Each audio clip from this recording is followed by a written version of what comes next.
करमनशाह airport पर धमाके की आवाज सुनी गई। एक और जानकारी सामने आ रही है, एक और बड़ी खबर आपको हम बताते चल रहे हैं। लगातार अपडेट्स आ रही हैं, तस्वीरें आ रही हैं। ईरान के करमनशाह एयरपोर्ट पर हमला हुआ है तो एयरपोर्ट को निशाना बनाया गया है। ईरान के महत्वपूर्ण एयरपोर्ट को, इंपॉर्टेंट एयरपोर्ट को यह निशाना बनाया गया है। धमाके की आवाज सुनी गई है। तस्वीरें आप देखिए, यहां पर जबरदस्त धमाका हुआ है और तो करमनशाह एयरपोर्ट पर भी धमाके की आवाज सुनी गई है। सीधा सा संकेत यही है कि एक एक करके महत्वपूर्ण जो ईरान के ठिकाने हो, चाहे वो कम्युनिकेशन सिस्टम हो और चाहे हवाई यातायात का सिस्टम हो, सिविल जो ऑपरेशनल इंस्टीट्यूशंस हो, उन सबको टारगेट किया जा रहा है। Sanjay Kulkarni sir, please continue. बिल्कुल, जैसे आप कह रहे थे 1953 में जब नेशनलाइजेशन हुआ तेल का, उनके प्रधानमंत्री ने जब किया ईरान के 53 में, उसके बाद से जब राजा पहलवी को लाया गया सत्ता में, उसके बाद किसने न्यूक्लियर डील किया सत्ता में आने के बाद अमेरिका के साथ? राजा पहलवी ने। लेकिन वो था पावर जनरेशन के लिए, इलेक्ट्रिसिटी जनरेशन के लिए, और जिसका तकरीबन 2 से 3% का एनरिचमेंट लागू था। वहाँ से कार्रवाई शुरू होती है। अब आगे जाते हैं, फास्ट फॉरवर्ड 1978-79 का रेवोल्यूशन, जिसमें राजा पहलवी को निकाल करके जब ये सत्ता आई अयतुल्लाह खमेनी की, और जब अयतुल्लाह खमेनी जब आए, कहाँ से आए? पेरिस से आए। और वो कौन है? वो उनके जो बुजुर्ग है या ग्रैंडफादर है, वो बाराबंकी, वो हिंदुस्तान के ही रहने वाले हैं। तो आप समझ सकते हैं कि धीरे धीरे करके जिस प्रकार से अमेरिका, और अब जो वो आप बात कर रहे थे JCPOA यानी कि joint comprehensive plan of action, जिसमें ओबामा ने जो न्यूक्लियर डील किया, उसका जैसे ही ट्रंप आए उन्होंने उस न्यूक्लियर डील को मना कर दिया। और तब से लेकर के आज तक, 2015 से लेकर के आज तक ईरान के साथ लगातार जो ट्रंप है वो मुखौटा है। जी हाँ, जो अमेरिका होने के आसार नजर आ रहे थे बराक ओबामा के काल में, डोनाल्ड ट्रंप ने आते ही उन शोलों को दोबारा भड़का दिया। नतीजा हमारे सामने है, तनाव बढ़ता बढ़ता यहां तक पहुंच चुका है। और देखिए, ईरान का फ्रेंच नेवी बेस पर अटैक, ब्रिटेन के बाद ईरान का फ्रांस पर हमला। ये तस्वीरें आपको दिखा रहे हैं।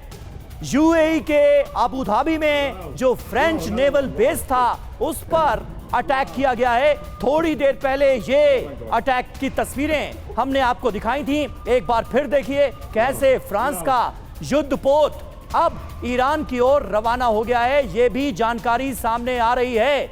यानी फ्रांस के डिफेंस मिनिस्टर ने पहले माना कि हां, अबू धाबी पर हमारे नेवल बेस को ईरान ने हिट किया है, हमें नुकसान हुआ है। और अब ये खबर सामने आ रही है कि जो फ्रांस का युद्धपोत है वो ईरान की तरफ रवाना कर दिया गया है। दो बड़ी खबरें तस्वीरों के साथ आपके सामने हैं। ब्रिटेन के बेस पर हमला हुआ है और फ्रांस के नेवी बेस पर अटैक हुआ है अबू धाबी के अंदर। पहली जो तस्वीर आप देख रहे हैं, ये साइप्रस की तस्वीरें देख रहे हैं। आप सोचिए, ईरान साइप्रस तक हमले कर रहा है। ब्रिटेन का यहां पर जो बेस था उसे निशाना बनाया है ईरान ने। और दूसरी तरफ यूएई के अबू धाबी में जो फ्रांस का नेवल बेस था, उस पर किया है अटैक। ब्रिटेन और फ्रांस अब ईरान के निशाने पर हैं। ये ईरान की तरफ से कर दिया गया है क्लियर। और मनीष हमारे साथ मौजूद हैं। मनीष, एक एक करके सारे अरब मुल्क ईरान के एक्शन के बाद उसके खिलाफ होते नजर आ रहे हैं और अमेरिका और इजराइल के गठबंधन में शामिल होते हुए नजर आ रहे हैं। क्या इतने देशों के साथ एक साथ अकेले मुकाबला कर सकता है ईरान? देखिए, ये बात तो सही है कि अकेले ईरान इन सब का मुकाबला नहीं कर सकता है, लेकिन ईरान की सबसे बड़ी सफलता इसमें है कि वो इस युद्ध को जितना अधिक लंबा खींच सके। जैसे जैसे ये युद्ध लंबा खींचेगा, अमेरिका और उनके सहयोगी देशों पर दबाव बनेगा। आप खुद ही सोचिए कि आज की तारीख में दुनिया का 50% जो फ्लाइट आवागमन है वो बंद पड़ा हुआ है, क्योंकि मिडिल ईस्ट पूरा बंद है। और ऐसी स्थिति में कोई भी फ्लाइट यहाँ से ना आ सकती है ना जा सकती है। लाखों लोग प्रभावित हैं, हजारों की संख्या में फ्लाइट पर रुकी हुई है, करोड़ों अरबों का नुकसान हो रहा है।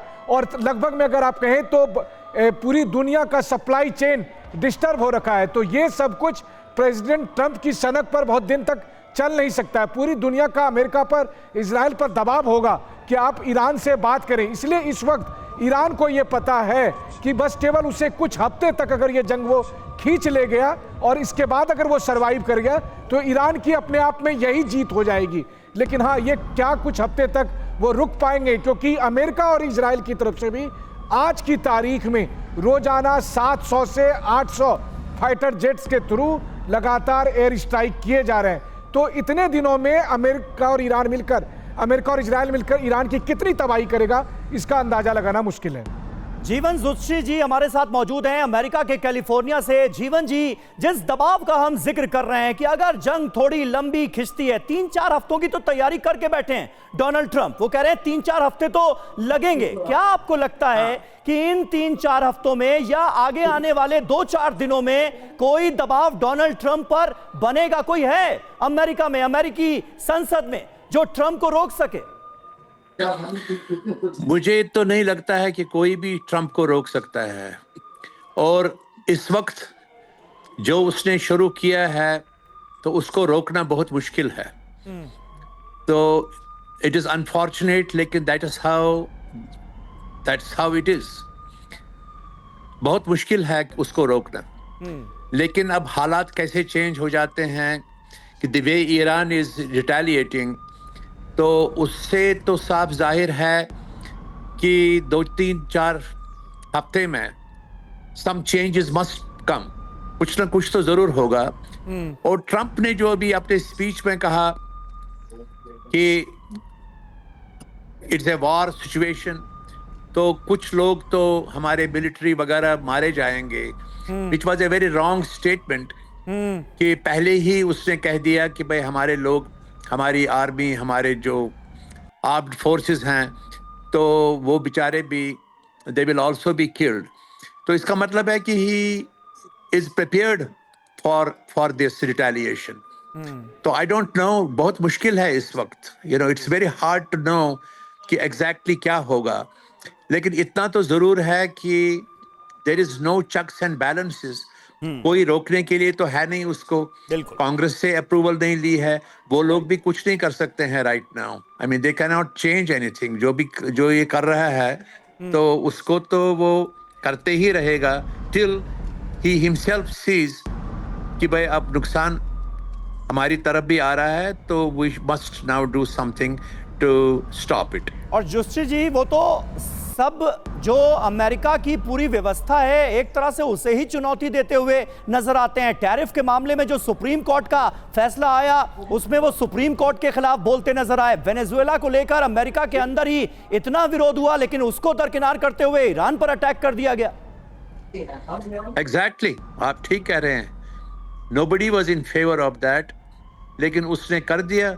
ही didn't take any approval from Congress और एनीथिंग, किसी से भी पूछा नहीं, जो मर्जी आई वो किया। तो एंड ही इज क्लेमिंग कि भाई हमने काफी डील बनाने की कोशिश की। That's what we have been hearing. बिल्कुल। और सर, आपने जो पॉइंट आउट किया कि ये सिलसिला शायद तब रुके जब अमेरिका की तरफ नुकसान का रुख मुड़ना शुरू हो जाए। वो नुकसान किस स्तर का होगा जब ट्रंप का ये सब सिलसिला रुकेगा?